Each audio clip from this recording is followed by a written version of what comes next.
What's up, guys? JP back at you once again to bring you guys the start of my 7th annual 31 Days of Horror. This is a series in which, of course, we review 31 horror films in 31 days, all during the month of October. This year, we're doing it a little bit different. If you didn't see my last video, sort of the intro, day zero explanation of what the theme is this year, it's actually not a theme, it's a challenge. Be sure to check out that video. But basically, me, Moods, and Jeremy came up with a list of criteria in which we have to cover films that will eventually eliminate different subgenres and different criteria that we came up with. So, for today's first review here, we actually have a film that's going to knock off a few different criteria at once because, like I said, there's more criteria than there is days, so you have to get creative. So it's going to cover the one and only vampire film. It's going to cover one of the two 90s films that I must watch. It's going to cover one out of the 5 countries, which is USA. For the first country, and then it is also going to be one of my 5 first-time watches. So that film is 1998's John Carpenter's Vampires. Now, I wanted to make a point to actually go through and mostly cover films that I have in my collection that I haven't opened yet. That was kind of something that I want to focus on this year. And Vampires was one of those films, but I actually didn't watch this DVD. I caught a screening of it with my friend Carly at a theater. So I actually got to watch a John Carpenter film for the first time in a theater, which was pretty cool. I really enjoyed that. That's actually the second time it's happened because I seen Dark Star. I think it's Dark Star, which was a first time watch, and I saw it in the theater. So that was pretty cool. So the second time that that's happened to me with a John Carpenter film. Now, I had seen bits and pieces of this before on TV, but it always looked uninteresting to me. So I was kind of always putting it off. I do say that I like this cover. I gotta say that. The cover is pretty cool, and I wish the whole movie was more like this. So let me get into it.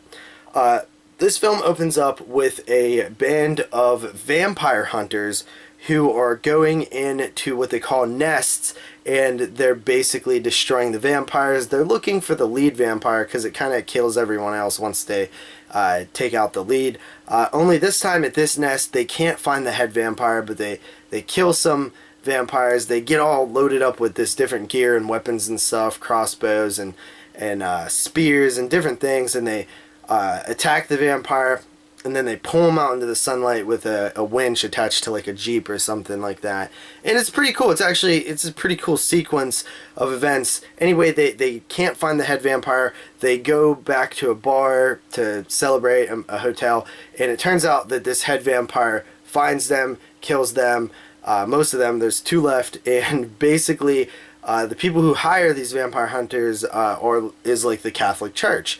So they find out information that this head vampire is actually the head vampire. Like, he is the OG vampire. It explains a little bit of mythology, how he became a vampire and stuff like that. And it turns out he's looking for this cross that might be able to make him walk in daylight, which is like their #1 weakness.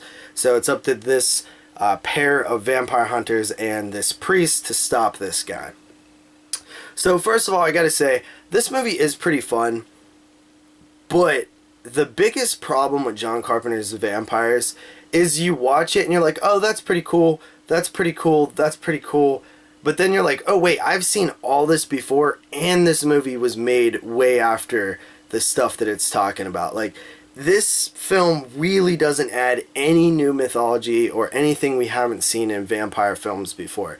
It's about as by the numbers of a film as you can make, especially for a Carpenter film. I mean, the story is pretty basic. Even the ending has sort of a cliche defeat to the vampire. Like, it is basic as hell, and that's probably the biggest problem.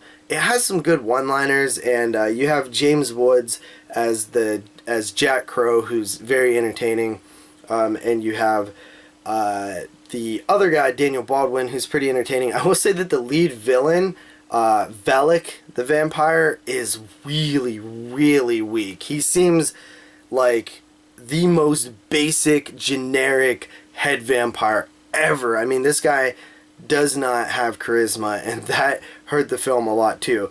I hear a lot of people say that this is, you know, probably Carpenter's last great movie. I wouldn't say that it's necessarily great. I would say that it's solid, but it definitely has its flaws. And I think that the most entertaining thing about it is the setting, the locations. It's in the desert. Great shots to open the film. I wish that the film actually focused more on the vampire hunting that we see at the beginning of the movie, because that's really the fun part. Once they, you know, start tracking down this vampire, it's a little less fun. And then you throw in this girl who's bit by a vampire and she's eventually turning, and add that drama to it. I think James Wood as Jack Crow definitely saves the film, and the setting and the shots, and the score is good too. Some people say it feels like a Western. I didn't really get that vibe too much, other than it's set in, you know, like the West. But yeah, it wasn't bad at all for a later Carpenter film. I could see that Carpenter still has mad good directing talent in terms of, you know, aiming the camera and giving direction. It's just the script was a little weak in this one. So I'm going to go ahead and give this film a 7 out of 10. It's, you know, it's solid. It's a good movie. It's just not great. I expect a little bit more from Carpenter sometimes. But so that is day one, guys. Knocked off 4 different criteria. That's what my goal here. Some days I won't knock off any, but the goal is to sort of knock off as many as possible so that I could fit in stuff that doesn't have to have the criteria later in the month and things like that. So I hope you guys enjoy. Please follow along, post your reviews in the Facebook group, knocking off the criteria as well, or make YouTube videos and drop them in the comments. I'd love to watch them. So with that said, I hope you guys are ready for another 30 reviews in this year's 7th annual 31 Days of Horror. So thank you guys for watching. Peace out.